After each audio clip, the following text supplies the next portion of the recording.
వెంటనే మద్దతు ధరని పెంచాలి అరటి రైతులకు,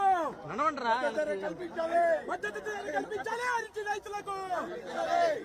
జై షర్మిలమ్మ, జై షర్మిలమ్మ, రైతుల పక్షపాతి షర్మిలమ్మ నాయకత్వం, రైతుల పక్షపాతి షర్మిలమ్మ నాయకత్వం, షర్మిలమ్మ నాయకత్వం, షర్మిలమ్మ నాయకత్వం, షర్మిలమ్మ నాయకత్వం. జై కాంగ్రెస్, జై కాంగ్రెస్, జై కాంగ్రెస్.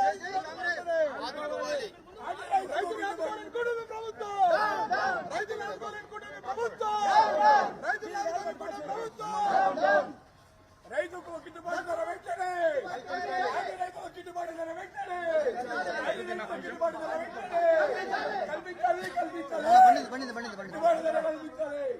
షర్మిలమ్మ గారి నాయకత్వం, షర్మిలమ్మ గారి నాయకత్వం,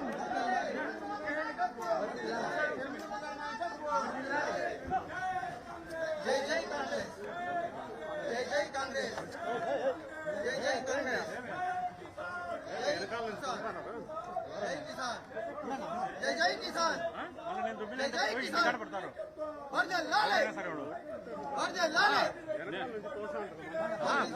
దొబ్బడం వేరే నేను తన్నే అంత ఎడమకాలతో ఇంటికాడ పోయి పెడతారు. వద్దులేరాయన, వద్దులేరాయన, ఏమంతా వద్దులే కన్ను చూడడం ఎలా ఎందుకు కాలం బాగాలేదు.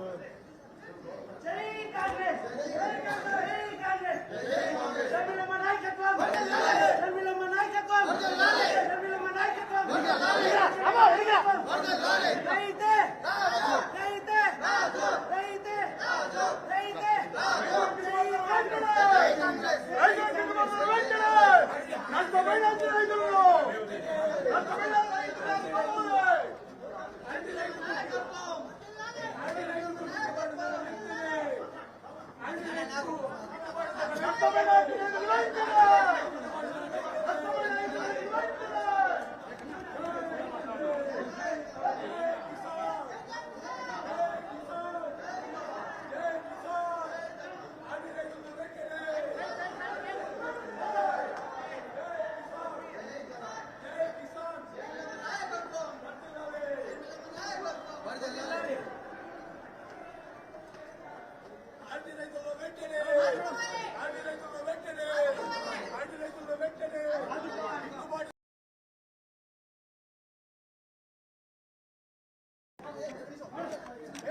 అన్నా ఇక్కడ రాకన్నా అన్న వద్దు చాలు.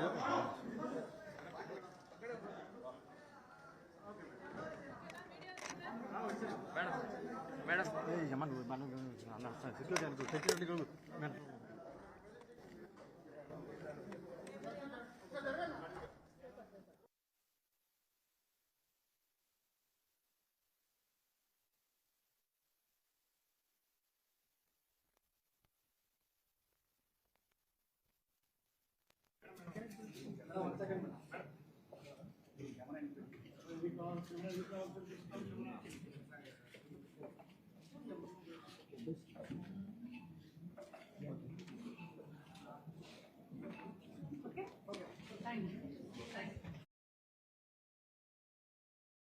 అందరికీ నమస్కారం. ఈరోజు వైఎస్ఆర్ జిల్లాలో కడప కలెక్టరేట్కి రావడం జరిగింది. ముఖ్య ఉద్దేశం ఏమిటంటే పులివెందుల నియోజకవర్గంలో నిన్న సింహాద్రిపురం దగ్గర అరటి తోటలన్నీ అకాల వర్షానికి చాలా నష్టం జరిగిందని వింటే వాళ్ళని పరామర్శించడానికి అక్కడికి వెళ్ళడం జరిగింది. వాళ్ళు ఇచ్చిన నివేదిక తీసుకొచ్చి ప్రభుత్వాన్ని నిలదీస్తూ ఆ అరటి రైతులని ఆదుకోవాలని ఈరోజు కలెక్టర్ గారికి కూడా రిప్రజెంటేషన్ ఇవ్వడం జరిగింది. ముఖ్యంగా విషయం ఏమిటి అంటే మన రాష్ట్రంలో అరటి పండు దాదాపు 70 లక్షల నుంచి 80 లక్షల వరకు ఈ సీజన్లో సాగవుతుంది అన్నది ఒక ఎస్టిమేట్. దాంట్లో దాదాపు 60%, ప్రిసైజ్గా 58% కేవలం ఒక రాయలసీమలోనే అరటి పండుతుంది అన్నది అంచనా. ఈ కడప, అనంతపూర్, కర్నూలు, నంద్యాల ఈ ప్రాంతాల నుంచి అరటి పండిస్తున్న రైతులకు ఇప్పుడు గిట్టుబాటు ధర లేదు అన్నది ఇక్కడ ముఖ్యమైన కంప్లైంట్. గత నెల అంటే ఫిబ్రవరిలో టన్ను 26,000 రూపాయలు పలికింది అరటి. కానీ ఈరోజు కేవలం 6,000 రూపాయల కంటే అరటికి రావటం లేదు అని అరటి రైతులంతా వాపోతున్నారు. ముఖ్యమైన కారణాలు 2. చాలా మటుకు ఇక్కడ పండించే అరటి గ్రాండ్ 9 అనే క్వాలిటీ, G9 అనే క్వాలిటీని ఇక్కడ పండిస్తారు. అది గల్ఫ్ దేశాలకు చాలా మటుకు ఎక్స్పోర్ట్ అవుతుంది. అంటే అంత మంచి క్వాలిటీ. నిజానికి మనకంటే ఎక్కువ అరటి మహారాష్ట్ర పండించినప్పటికీ కూడా దేశంలో అన్ని అరటి కంటే బెస్ట్ క్వాలిటీ పండేది మాత్రం మన రాష్ట్రం నుండే, ఇక్కడ నుండే. అంత మంచి క్వాలిటీ కాబట్టే వెస్ట్ ఏషియా, గల్ఫ్ కంట్రీస్ ఇలాంటివన్నీ కూడా దీనిని ఇంపోర్ట్ చేసుకుంటాయి. వీళ్ళందరికీ అక్కడికి ఎక్స్పోర్ట్ చేసే అవకాశం ఉంది కాబట్టే మంచి రేటు పలుకుతుంది అన్నది వీళ్ళ కాన్ఫిడెన్స్. ఆ నమ్మకంతోనే పంట వేశారు. కానీ నిన్న ఈ అరటి రైతుల దగ్గరికి వెళ్తే వాళ్ళు ఎంత కష్టాలలో ఉన్నారు అంటే, ఇప్పుడు రేటు పడిపోయింది అని వాళ్ళు చెప్తూనే వాళ్ళకున్న మిగతా ఇబ్బందులన్నీ కూడా చెప్పడం జరిగింది. ఇప్పుడు యుద్ధం ఉంది కాబట్టి, ఇరాన్ ఇజ్రాయెల్ యుద్ధం ఉంది కాబట్టి ఇప్పుడు డిమాండ్ లేదు. కానీ ఇది ఒక అంశం మాత్రమే, ఒక పార్ట్ ప్రాబ్లం మాత్రమే. నిజమైన ప్రాబ్లము ప్రతి మార్చిలో కూడా మహారాష్ట్ర నుంచి బనానా సప్లై వస్తుంది కాబట్టి, విడుదలవుతుంది కాబట్టి వీళ్ళకి ఎప్పుడైనా మార్చి నుంచి రేటులు బాగా తగ్గిపోతాయి అన్నది వీళ్ళ ప్రైమ్ కంప్లైంట్. ఇది ఈ సంవత్సరం మాత్రమే జరిగింది కాదు. అఫ్ కోర్స్ ఈ సంవత్సరం అకాల వర్షాలు పడ్డాయి, ఈ సంవత్సరం యుద్ధం వచ్చింది. 2 కారణాల చేత ఇంకా చితికి ఉన్నారు. ఆదుకోవాల్సిన అవసరం ఉంది ప్రభుత్వం. అది డిమాండ్ చేస్తూనే పర్మనెంట్ సొల్యూషన్స్ కింద ఇంకొన్ని రైతులు అడగడం జరిగింది. వాటిలలో ప్రధానమైంది ఏమిటంటే cold storage facility, processing plant. అమ్మా, ఫిబ్రవరి వరకు 26,000 రూపాయలు టన్ను పలుకుతే మార్చి నెల వచ్చేసరికి ప్రతి సంవత్సరం కూడా ధరలు దారుణంగా పడిపోతాయి. మేము ఎప్పటి నుండో కూడా ప్రాసెసింగ్ ప్లాంట్ని కావాలి అని ప్రపోజల్ ఉంది. కానీ ఇంతవరకు కూడా ఒక ప్రాసెసింగ్ ప్లాంట్ ఈ ప్రాంతంలో ఎక్కడా లేదు. ఒక స్టోరేజ్ ఫెసిలిటీ ఇక్కడ ఎక్కడా లేదు. దాంతో మాకు పంట కోసి ఒక చోట నిల్వ చేసి మద్దతు లేక ధర వచ్చేంత వరకు వేచి ఉండే ఆప్షన్ లేకుండా, ఆ ప్రివిలేజ్ లేకుండా పోతుంది. ధర ఉంటే పంటను కోయాలి, ధర లేకపోతే ఇక పంటను వదిలేసుకోవాలి. ధర లేదు కాబట్టి లేబర్ను పిలిచి ఆ పంట కోయించినా కూడా మాకు నష్టమే వస్తుంది కాబట్టి చాలాసార్లు పంటను వదిలేసేయడం జరుగుతుంది అంటున్నారు. రైతుకి దానం అవసరం లేదు. రైతుకి పండించిన పంటకి విలువ మాత్రం ఆశపడతాడు, కోరుకుంటాడు. ఎందుకంటే కష్టపడి పండిస్తాడు కాబట్టి. కనీసం పండించిన పంట నిలువ చేసుకునే ఫెసిలిటీ కూడా, అది కూడా ఈ మధ్య కాలంలో గత 5-6 సంవత్సరాలలో ఇక్కడ అరటి ప్రొడక్షన్ స్టాండర్డ్ గా కనీసం 10% ప్రతి సంవత్సరం పెరుగుతూనే పోతుంది. ఎందుకంటే అరటికి రేట్ వస్తే మంచి రేట్ వస్తుంది అన్న నమ్మకం రైతులకు ఉంది కాబట్టి అరటి ఎక్కువ వేస్తున్నారు ఈ మధ్య. దాంతోపాటు ఇక్కడ ఒక cold storage facility, processing unit ఉండాలి అన్నది ప్రథమమైన డిమాండ్గా వాళ్ళందరూ కూడా చెప్పడం జరిగింది. కాబట్టి మేము కలెక్టర్ గారితో కూడా ఇప్పుడు మాట్లాడడం జరిగింది.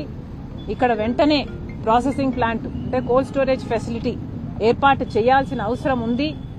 ఇది లేకపోతే పండించిన పంట ఎక్కడ పెట్టుకోవాలో అర్థం కాక పంటను అలాగే వదిలేసుకొని చాలా మటుకు రైతులు ఇక నష్టమే అనుభవిస్తున్నారు.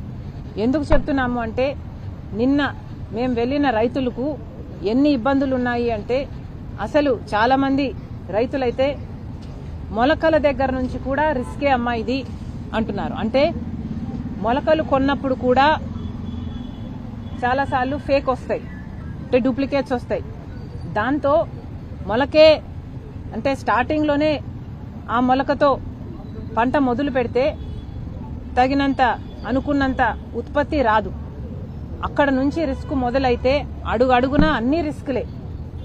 ఒకవేళ ఒక యూరియా కావాలన్నా లేక ఫర్టిలైజర్స్ అయినా లేక పెస్టిసైడ్స్ అయినా ఇది ఏవి తీసుకోవాలన్నా కూడా రైతుకి చాలా కన్ఫ్యూజన్ లో ఉంటాడు. అసలు రైతుకి ఏది కొనాలి, ఏది మంచిది, ఏది వేస్తే బాగుంటుంది, ఏది ఒరిజినల్, ఏది డూప్లికేటు అని కూడా అర్థం కాని పరిస్థితిలో ఏది చేతికి అందుతే అది ఆర్ ఏది తక్కువకు వస్తే అది తీసుకొని వేస్తున్నారు. దాంతో కూడా ఉత్పత్తిలో చాలా తేడా వస్తుంది. అది కూడా చాలా పెద్ద రిస్క్ అంటున్నారు. అంటే రైతులకి కావాల్సింది గవర్నమెంటే స్టాండర్డ్ ప్రోడక్ట్స్ ఇవి అని రైతులకి చెప్పగలిగితే, అంటే నాలెడ్జ్ బేస్ క్రియేట్ చేయగలిగితే, అవేర్నెస్ క్రియేట్ చేయగలిగితే ఈ ప్రోడక్ట్స్ మంచివి, ఈ ప్రోడక్ట్స్ వాడండి అని స్టాండర్డ్ గా ఉన్న కొన్ని ప్రోడక్ట్స్ ని ప్రభుత్వమే సెలెక్ట్ చేసి రైతులకి చెప్పగలిగితే అది చాలా ఉపయోగపడుతుంది రైతులకి అన్న విషయం చెప్పడం జరిగింది. ఆ తర్వాత పంట పండించినాక అసలు మార్కెటింగ్ సపోర్ట్ అన్నది రైతుకు లేనే లేదు. రైతు పంట పండించిన తర్వాత రేటు బాగుంటే ఇబ్బంది లేదు, ఎక్స్పోర్ట్ ఉంటే ఇబ్బంది లేదు, పంట వెళ్లిపోతుంది. కానీ ఇట్లా మార్చిలో లేకపోతే అకాల వర్షానికో లేకపోతే ఇంకో కారణంగానో డిమాండ్ లేకపోతే మాత్రం అసలు డీలర్లు అయితేనేమి ఇంకా లేక మార్కెట్ అయితేనేమి అసలు ఎక్కడ పంట అమ్ముకోవాలో కూడా తెలియక చాలా సార్లు రైతు అసలు పంట కోసి ట్రక్లో వేసుకుని అది ఎక్కడ పంపించాలో, ఎక్కడ అమ్ముకోవాలో, బెంగళూరుకి వెళ్లాలా లేక ఇక్కడ డీలర్కే ఇచ్చుకోవాలా, ఎవరు ఎంత ఎక్స్ప్లాయిట్ చేస్తున్నారు ఏది అర్థం కాని పరిస్థితిలో రైతుంటున్నాడు. ఇది చాలా అన్యాయం అని కూడా చెప్పడం జరిగింది. ప్రభుత్వము కనీసం ఈ మాత్రం సహాయమైనా చెయ్యగలదు. మార్కెటింగ్ సపోర్ట్ అన్నది ఏ ఎకానమీకి అయినా లేక ఏ పంటకైనా కూడా ఇది చాలా అవసరమైంది. ఇలాంటి అవసరము ఒక అరటికే కాదు, చీనీకైనా సరే, ఇంకోటైనా సరే, టొమాటోకు చూస్తున్నాము, అనియన్స్కు చూస్తున్నాం. ఇది ప్రభుత్వమే చొరవ తీసుకుని మార్కెటింగ్ సపోర్ట్ సిస్టమ్ అన్నది రైతులకి తయారు చేయాల్సిన అవసరం ఉంది. కాబట్టి మళ్లీ చెప్తున్నాం, ఇందాక కలెక్టర్తో కూడా చెప్పడం జరిగింది, రైతులకు కావాల్సిన నాలెడ్జ్ బేస్ అయితేనేమి లేకపోతే స్టాండర్డ్ ప్రోడక్ట్స్ ఇవి అని వాళ్లకు చెప్పడం అయితేనేమి, లేక మార్కెటింగ్ సపోర్ట్ సిస్టమ్ ఒకటి తయారు చేసి వాళ్ళకి మేలు కలిగేటట్టు చూడడం అయితేనేమి, లేక ఒక కోల్డ్ స్టోరేజ్ ఫెసిలిటీ అయినా లేక ప్రాసెసింగ్ ప్లాంట్, ఇవన్నీ కూడా ఈ రైతులకి, అరటి రైతులకి చేయాల్సిన అవసరం ఉంది. ఇవన్నీ చేయాలని డిమాండ్ చేస్తుంది కాంగ్రెస్ పార్టీ. మరి ముఖ్యంగా ఇప్పుడు రైతులకి ధర లేదు కాబట్టి ప్రభుత్వమే చొరవ తీసుకొని కనీసం ధర 4,000 రూపాయలు, 6,000 రూపాయలు ధర పలుకుతుంది. కనీసం 10,000-12,000 రూపాయలు ప్రభుత్వమే నిర్ణయించి ఆ సరుకు ముందు రైతుల దగ్గర నుంచి ప్రభుత్వమే తీసుకొని సరుకును వీలైతే పిల్లలకి మిడ్ డే మీల్స్ అయితేనేమి లేక ఇంకేదైనా అలాంటి వాడుకోగలిగితే బిడ్డలకు మంచి జరుగుతుంది, రైతులకు మంచి జరుగుతుంది. అలాంటిది ఏదైనా ఏర్పాటు చేసి రైతులకు నష్టం కలగకుండా రైతులని ఆదుకోవాలని కాంగ్రెస్ పార్టీ డిమాండ్ చేస్తుంది. నిన్న పోయిన చోట ఇంకో డిమాండ్ కూడా అరైజ్ అయింది. 23-24 కాలంలోనట నష్టపరిహారం అంచనా వేసి 173 కోట్ల రూపాయలకు అంచనా వేసి ఇస్తాము అని అంతా మొత్తం అప్రూవ్ కూడా అయిపోయిన తర్వాత రిలీజ్ కాకుండా ఆగిపోయిందంట అదే రైతులకి. అంటే 23-24లో రావాల్సిన పంట బీమా కూడా ఇంతవరకు రాలేదు. కాబట్టి అది కూడా ప్రభుత్వం చొరవ తీసుకోవాలి, అది కూడా ఇవ్వాల్సిన బాధ్యత ఉంది. ఎందుకు ఇంతగా స్ట్రెస్ చేస్తున్నామంటే వచ్చే అన్ని ప్రభుత్వాలు కూడా ధర స్థిరీకరణ నిధి అని ఒకటి పెడుతున్నారు. వైసీపీ అయితే 3,000 కోట్ల రూపాయలు అన్నారు. ఇక చంద్రబాబు గారు అయితే మొన్న బడ్జెట్ లో కూడా 5,000 కోట్ల రూపాయలతో ధర స్థిరీకరణ నిధి పెడుతున్నామని చూపించారు. కానీ ఎప్పుడు ధరలు స్టెబిలైజ్ చేయడానికి మాత్రం వాడటం లేదు. దయచేసి ఆ డబ్బుల్ని రైతుల కోసం వాడాలి. ఒక అరటి రైతులైతేనేమి, మిగతా రైతులైతేనేమి, నష్టపోయిన రైతులకి ధరను బ్యాలెన్స్ చేయడానికి ధరల స్థిరీకరణ నిధిని వాడాల్సిన అవసరం ఉంది. కాబట్టి వాడమని కాంగ్రెస్ పార్టీ డిమాండ్ చేస్తున్నాం. ఉట్టి బడ్జెట్ లో ప్రావిజన్ చేసి ఆ ఫండ్స్ ను మళ్ళీ ఎక్కడో ఏదో దానికి డైవర్ట్ చేస్తే రైతులకు వచ్చింది ఏమీ లేదు, మీరు రైతులకు చేసింది ఏమీ లేదు. కాబట్టి చంద్రబాబు గారిని కూటమి సర్కార్ని గట్టిగా కాంగ్రెస్ పార్టీ డిమాండ్ చేస్తుంది. ఇక్కడ రైతుల్ని ఆదుకోవాల్సిన అవసరం ఉంది. అరటి రైతుల్ని వెంటనే ఆదుకోవాలని కాంగ్రెస్ పార్టీ డిమాండ్ చేస్తుంది. ఇంకో ఒక్క నిమిషం అమ్మా, ఒక్క నిమిషం. షో మీద ఓకే. నిన్న ఒక చిన్న క్లారిఫికేషన్ ఐప్యాడ్ ఉందమ్మా. నిన్న ఒక చిన్న క్లారిఫికేషన్ ఏమిటంటే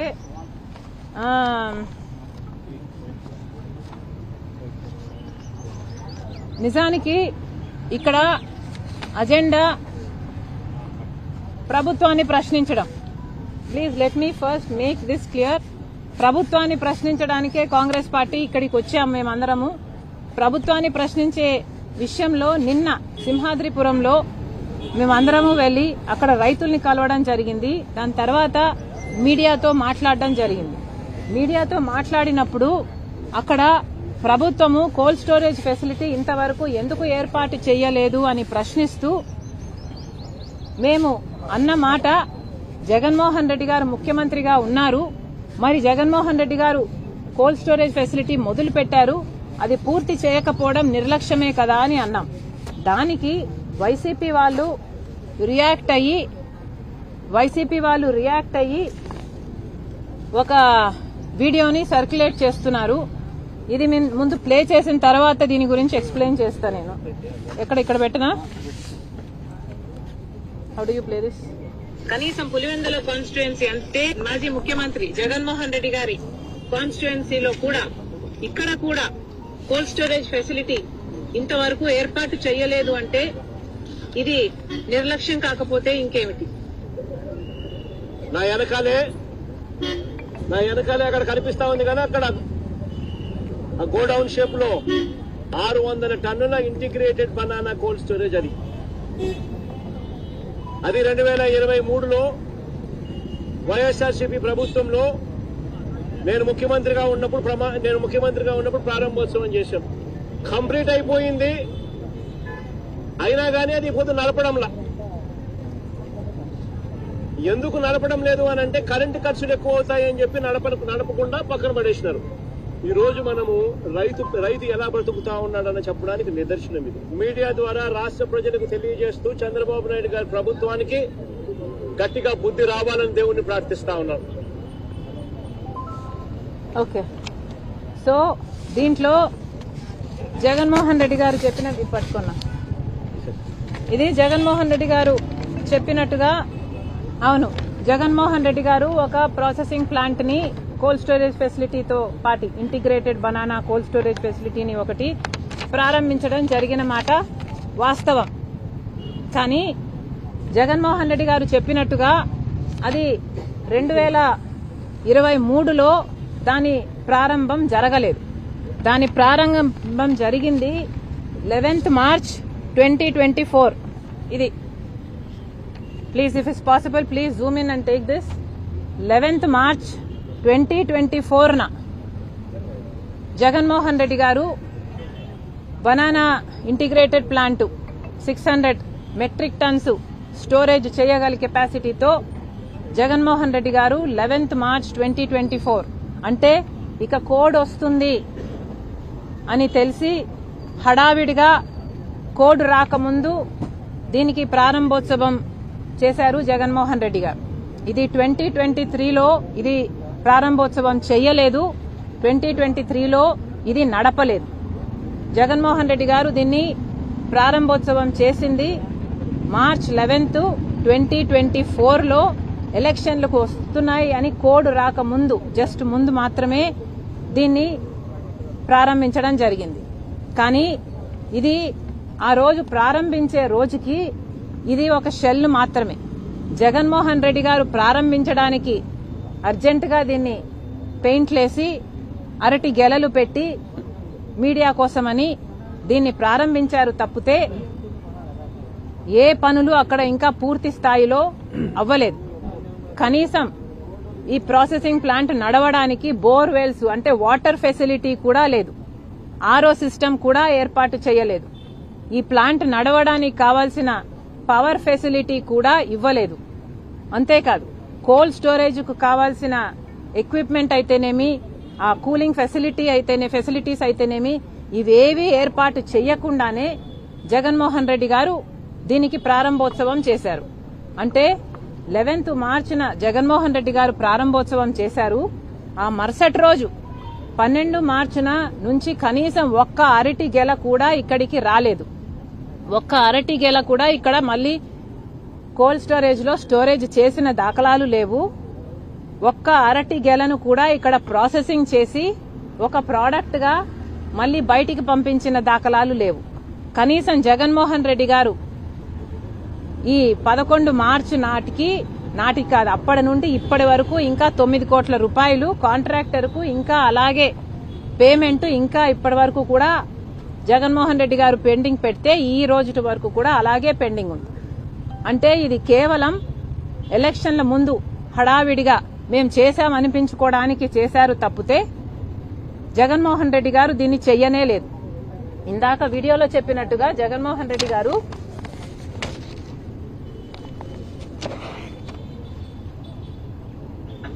కనీసం పులివెందుల కాన్స్టిట్యుయెన్సీ అంటే మాజీ ముఖ్యమంత్రి జగన్మోహన్ రెడ్డి గారి కాన్స్టిట్యుయెన్సీలో కూడా ఇక్కడ కూడా కోల్డ్ స్టోరేజ్ ఫెసిలిటీ ఇంతవరకు ఏర్పాటు చేయలేదు అంటే ఇది నిర్లక్ష్యం కాకపోతే ఇంకేమిటి? మేము నిర్లక్ష్యం అని అన్నాం. నా వెనకాలే అక్కడ కనిపిస్తా ఉంది కదా, అక్కడ ఆ గోడౌన్ షేప్ లో 600 టన్నుల ఇంటిగ్రేటెడ్ బనానా కోల్డ్ స్టోరేజ్ అది 2023లో వైఎస్ఆర్సీపీ ప్రభుత్వంలో నేను ముఖ్యమంత్రిగా ఉన్నప్పుడు ప్రారంభోత్సవం చేశాం. కంప్లీట్ అయిపోయింది, అయినా కానీ అది ఇప్పుడు నడపడంలా. ఎందుకు నడపడం లేదు అని అంటే కరెంటు ఖర్చులు ఎక్కువ అవుతాయని చెప్పి నడపకుండా పక్కన పడేసినారు. ఈ రోజు మనము రైతు ఎలా బ్రతుకుతా ఉన్నాడని చెప్పడానికి నిదర్శనం ఇది. మీడియా ద్వారా రాష్ట్ర ప్రజలకు తెలియజేస్తూ చంద్రబాబు నాయుడు గారి ప్రభుత్వానికి గట్టిగా బుద్ధి రావాలని దేవుణ్ణి ప్రార్థిస్తా ఉన్నారు. సో జగన్మోహన్ రెడ్డి గారికి మళ్ళీ గుర్తు చేస్తున్నాం, సార్ మీరు 23లో దీన్ని ప్రారంభోత్సవం చేయలేదు, హడావిడిగా ఎలక్షన్లకు ముందు ప్రారంభోత్సవం చేశారు, మీరు తప్పుడు ప్రచారం ఇప్పుడు చేస్తున్నారు. కానీ ముఖ్యమైన విషయం ఏమిటంటే ఇక్కడ ఈ కోల్డ్ స్టోరేజ్ ఫెసిలిటీ అన్నది కేవలం ఎలక్షన్ స్టంట్ గా మీరు చేశారు అంటే దానికి కారణం, మీకు అంతకుముందు చెయ్యలేదు అంటే దానికి కారణం, పూర్తి చేసి నడపలేదు అంటే దానికి కారణం మీరు ముఖ్యమంత్రిగా ఉండి మిగతా అన్ని విషయాలలో నిద్రపోయినట్టుగానే ఈ విషయంలో కూడా నిద్రపోయారు. కేవలం 6 నెలల ముందు సిద్ధం సభలకు ఎలాగైతే నిద్రలేశారో జగన్మోహన్ రెడ్డి గారు, అలాగే దీనికోసం కూడా నిద్రలేసి కేవలం ఎలక్షన్ కోసమని దీన్ని ప్రారంభోత్సవం చేయడం జరిగింది. మేము ఎందుకు చెప్తున్నాము అంటే వీళ్ళు ఇంతగా, నేను ఒక్క మాట, నిన్న అసలు మా టార్గెట్ జగన్మోహన్ రెడ్డి గారు కానే కాదు, మేము ప్రభుత్వాన్ని నిలదీయడానికి వచ్చి రైతుల పక్షాన మాట్లాడితే అది ఏది పట్టించుకోకుండా కేవలం ఒక మాట జగన్మోహన్ రెడ్డి నిర్లక్ష్యం అని మేము మాట్లాడినందుకు దీన్ని భయంకరంగా సర్క్యులేట్ చేస్తున్నారు. ఇది ఎక్కడి న్యాయం అని అడుగుతున్నాం, ఎందుకు చేస్తున్నారు అని అడుగుతున్నాం. నిజంగానే ఇది నిజమైతే జగన్మోహన్ రెడ్డి గారి టీము నిజాలు బయట పెట్టాలి, ఆధారాలు చూపించండి. మీరు 23లో దీన్ని ప్రారంభం చేసునుంటే ఎలక్ట్రిసిటీ బిల్స్ ఉంటాయా? 23లో దీన్ని ప్రారంభం చేసుంటే 24 వరకు మే జూన్ వరకు ఎలక్షన్ జరగలేదు కదా, మీరే ముఖ్యమంత్రిగా ఉన్నారు కదా, అంటే ఆ 13 నెలలు 14 నెలలు ఎలక్ట్రిసిటీ బిల్స్ ఉండాలి. ఆ బిల్స్ ను బయట పెట్టండి. ఆ 13 నెలల్లో ఈ ప్లాంట్ జరిగింది అని మీరు అంటున్నారు కదా, ఎంత అరటి గెలని ఎన్ని టన్నులని మీరు అక్కడ స్టోరేజ్ చేశారో దాని రిజిస్టర్స్ లేకపోతే దాని రికార్డ్స్ ఏయో ఉంటాయి కదా, అవన్నీ కూడా బయట పెట్టండి. ఆ ప్రాసెసింగ్ ప్లాంట్ లో ఎన్ని అరటి గేలలను టన్నులను మీరు ప్రాసెసింగ్ చేశారు, ఏ ప్రోడక్ట్లని మీరు ఉత్పత్తి చేశారు, ఆ ప్రోడక్ట్లని ఏ రైతులకి ఆర్ ఏ how did it go out, ఈ డీటెయిల్స్ అన్ని కూడా బయట పెట్టాల్సిన అవసరం ఉంది. నిజంగానే Congress party is challenging you. మేమన్న ఒక్క మాట పట్టుకొని మీరు ఇంతగా మమ్మల్ని సతాయిస్తున్నారే, ఈ నిజాలన్నీ బయట పెట్టండి. మీకు దమ్ముంటే మీరు చెప్పిన మాట నిజమని నిరూపించండి. ఇదే కాదండి, ఏదైనా కూడా మీరు జగన్మోహన్ రెడ్డి గారి టీమును గమనిస్తే మొట్టమొదటిగా వాళ్ళు మమ్మల్ని అటాక్ చేస్తారు. వీళ్ళు అటాక్ చేసిన తర్వాత మేము డిఫెండ్ మాత్రమే చేసుకుంటాం. అంటే వాళ్ళు ఒఫెన్సివ్ ఆడతారు, మమ్మల్ని అటాక్ చేయడమే పనిగా పెట్టుకుని వాళ్ళు ఒఫెన్సివ్ ఆడతారు. మేము ఇప్పుడే కాదు ఎప్పుడు కూడా సంజాయిషి ఇచ్చుకోవడం, సమాధానం చెప్పుకోవడం, ఒఫెన్స్ మాత్రమే మేము చేస్తున్నాం. మొన్న విషయంలో కూడా విజయమ్మ గారు ఒక లేఖ రిలీజ్ చేశారు. ఆ లేఖలో విజయమ్మ గారు స్వయంగా సంతకం పెట్టారు. విజయమ్మ గారు సంతకం పెడితే ఇక రాజశేఖర్ రెడ్డి గారి భార్యగా విజయమ్మ సంతకం పెట్టిన ఒక లెటర్ బయటకు వచ్చింది అంటే రాజశేఖర్ రెడ్డి గారిని అభిమానించే ఎవరికైనా అది సుప్రీంకోర్టు తీర్పు లాంటిది, ఇంకా దానికి తిరుగులేదు. అది రాజశేఖర్ రెడ్డి గారిని నిజంగా అభిమానించే వాళ్ళైతే. కానీ ఆ లెటర్లో విజయమ్మ గారు చాలా స్పష్టంగా ఇక మాట్లాడకండి ఈ ఆస్తుల గురించి అని చెప్పిన తర్వాత కూడా మళ్లీ మాట్లాడుతున్నారు. కాబట్టి మళ్ళీ మేము రియాక్ట్ అవ్వాల్సి వచ్చింది. మళ్ళీ మేము రియాక్ట్ అయితే మళ్ళీ మమ్మల్ని కుక్కలు అంటారా అన్నారు. మేము అనలేదండి కుక్కలని. మేము అన్నదల్లా విజయమ్మ గారు చెప్పిన తర్వాత మాట్లాడకూడదు, డీసెన్సీ ఉన్న వాళ్ళెవరు, మేము మాట్లాడము అని చెప్తూ మీరు ఇంకా మాట్లాడుతూ ఉంటే ఇక మొరగడం కుక్కల నైజం అనుకోవాలి అని మాత్రమే నేను అన్నా. అంటే మీరే కదా భుజాలు తడుముకుంటున్నది, మేము కుక్కలమని మీరే అంటున్నారు. మరి మీరు కుక్కలో పిచ్చి కుక్కలో మాకు తెలియదు. నిన్న కాదు పొద్దున ఎవరో పాడ్కాస్ట్ లో ఒక చిన్న కామెడీ ఏదో చూపించారు. దాంట్లో అమ్మా షర్మిలమ్మ నువ్వు వైసీపీ వాళ్ళని కుక్కలతో పోల్చక తల్లి, కుక్కలు బాధపడతాయి అని ఉంది. దాంట్లో